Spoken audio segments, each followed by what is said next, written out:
سیدنا عمر فاروق، میرے نبی پاک علیہ السلام نے فرمایا فرشتے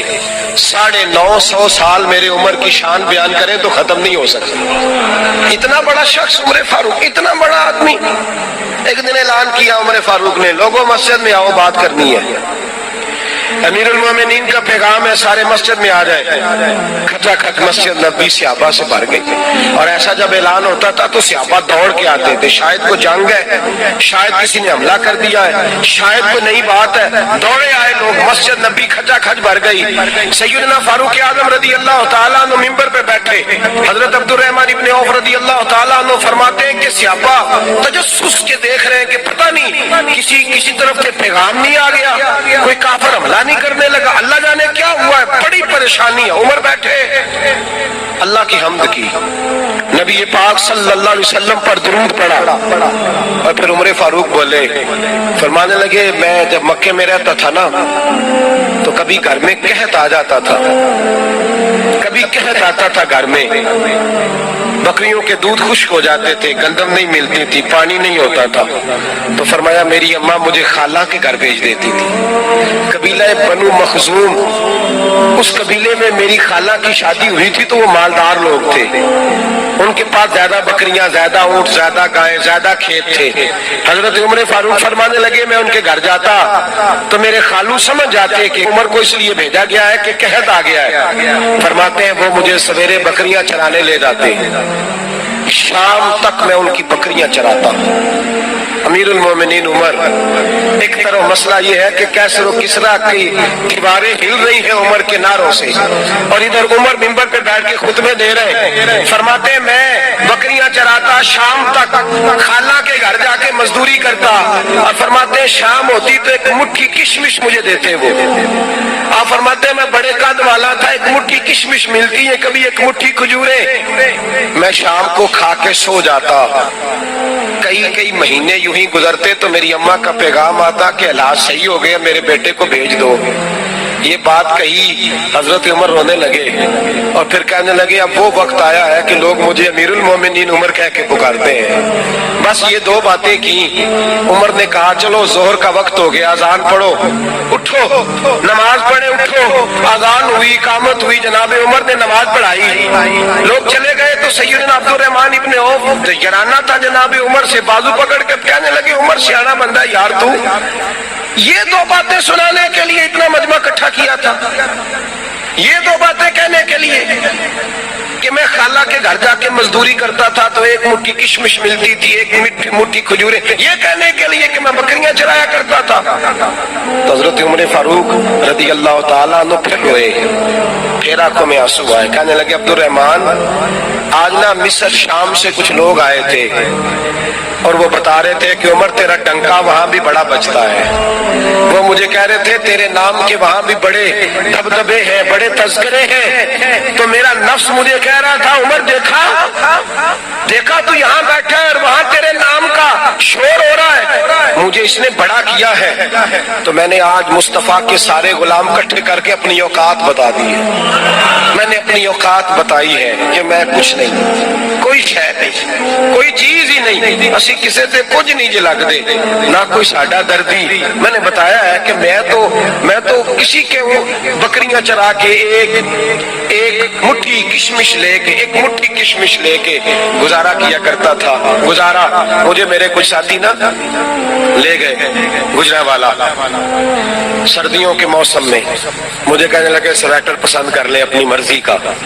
تو میں نے کہا یار مجھے تو وہی مزہ آتا ہے جو میری اماں کروشیے سے بنایا کرتی، وہی وہ پہلے ابا پہنتے تھے، پھر وہی سویٹر بڑا بھائی پہنتا تھا، پھر ہمارے کھاتے میں آ گیا، اور پھر اس کی تعریفیں ہوتی تھی غربت چھپانے کے لیے، اس کی تعریفیں ہوتی تھی بڑی محنت سے بنا ہے جی، کیا بات ہے، بڑا گرم ہے، تو اب چھوٹے بھائی کو دے دیا جائے، ہم نے کہا وہی زمانہ دیکھا ہے، وہی رنگ دیکھا ہوا ہے، اور اس پر فخر ہے۔ اب تو لوگ جب کچھ ہو جاتا ہے نا، 2-4 لوگ جاننے لگتے ہیں تو لوگ فٹافٹ دعویٰ کر دیتے ہیں خاندانی رئیس اعظم ہوں، بڑی بات ہے، ایسی کوئی بات نہیں، جس کو اپنا آپ یاد رہتا ہے اسے خدا بھی بھی یاد رہتا ہے. جسے اپنا آپ یاد رہتا ہے اسے رسول اللہ بھی یاد رہتے ہیں. جسے اپنا آپ یاد رہتا ہے اس کی نظر میں دوسرے لوگ بھی کچھ ہوتے ہیں, دوسرے لوگ بھی کچھ ہوتے ہیں. میں عمرے کے لیے, حج کے لیے جاتا رہتا ہوں, رب مجھے اپنے فضل سے بلا لیتا ہے. تو میں ایئرپورٹ سے نیچے اترا تو ایک صاحب میرے جاننے والے تھے, دوڑ کے آئے اور مجھے کہنے لگے کیا بات ہے, سنا ہے اس دفعہ آپ سعودی ایئر لائن سے آئے, سیدھا مدینہ شریف آئے, کیا بات ہے آپ کی؟ اور میں نے کہا صاحب چھوڑ دیں, میں بھی جب پہلی دفعہ آیا تھا تو میں بھی بڑا گھور گھور کے ایئرپورٹ دیکھتا تھا, میں نے کبھی دیکھا جو نہیں تھا, میں بڑا گھور گھور کے دیکھتا تھا, کوئی ایسی بات نہیں ہے. یہ نظام قدرت ہے, بادشاہ کے فیصلے ہیں, وہ جب چاہتا ہے جس طرح کے چاہتا ہے فیصلے فرما لیتا ہے. تو یہ اس کے فیصلوں کی بات ہے. ہم لوگ نا جس حیثیت پہ ہوتے ہیں وہیں رہ جاتے ہیں, پچھلی بات بھول جاتے ہیں. اس لیے ہم چاہتے ہیں جو بھی ہمیں ملے جھک کے ملے, جو بھی آئے, اور یہ میرا آپ کا سب کا مشترکہ معاملہ ہے. میرے نبی پاک صلی اللہ تعالی علیہ وسلم نے صحابہ سے پوچھا تمہیں بتاؤں جنت کے بادشاہ کون ہوں گے؟ جنت کے عام لوگ نہیں, جنت کے, بولیے گا ذرا, جنت کے اللہ بادشاہ. جنت میں تو جانا بڑی بات ہے, حضور جنت کا بھی بادشاہ. ابن ماجہ میں لفظ ہے, تمہیں پتہ ہے جنت کے بادشاہ کون ہوں گے؟ تو میرے مصطفیٰ کریم صلی اللہ تعالی علیہ وسلم کے غلاموں نے کہا حضور ہمیں نہیں پتا. تو حضور نے فرمایا جنت کے بادشاہ وہ لوگ ہوں گے جنہیں دنیا میں کوئی بھی نہیں جانتا تھا, جن کے کپڑے سادے ہوتے تھے, جو غریب لوگ ہوتے, جو سفارش کرتے تھے تو ان کی قبول کوئی نہیں کرتا تھا, جو کسی کے ساتھ جاتے تھے تو ان کو مانتا کوئی نہیں تھا. وہ جنت کے بادشاہ ہوں گے, بادشاہ. اور فرمایا قیامت کے دن جب لوگ انہیں دیکھیں گے تو ان پر فخر کریں گے, رشک کریں گے, کہیں گے کیا بات ہے تمہاری. یہاں تو شوق ہی بڑا ہے,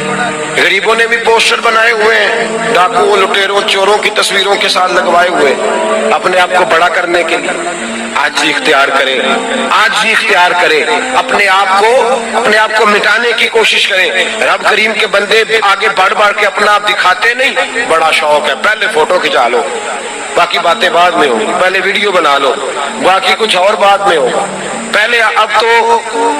پرسوں ترسوں مجھے ایک مولانا کہنے لگے کہ آپ سے میں نے, وہ یہاں جمعہ پڑھنے آتے ہیں کبھی کبھی, میرے دوست ہیں, کہتے ہیں آپ سے میں نے سنا تھا اگر کوئی نبی پاک کا فرمان ہے اگر کوئی نذرانہ دے تو اس کو لے لو, اگر کوئی تحفہ دے تو اس کو, حضور نے فرمایا لے لو اگر تمہیں کو دیتا ہے, اپنی مرضی سے, مانگنا منع ہے. کوئی دے دے تو لے لو, ورنہ ایک وقت آئے گا تم مانگو گے تمہیں ملے گا نہیں. جب کوئی دے دے تو لے لو. کہنے لگے آپ نے کہا تھا کہ دے دے, تو اس وقت سے میں کوئی سوٹ دیتا ہے مجھے میری مسجد کا نمازی تو میں لے لیتا ہوں, کوئی مجھے کوئی اور شاید دیتا ہے تو میں آپ سے سن کے. تو اگر میری مسجد کا نمازی سوٹ پکڑاتے ساتھ فوٹو بھی کھینچے تو پھر میرے لیے کیا حکم ہے؟ وہ خوشبو کی ڈبی دیتے ہوئے ساتھ فوٹو بھی کھینچے, پھر میرے لیے کیا حکم ہے؟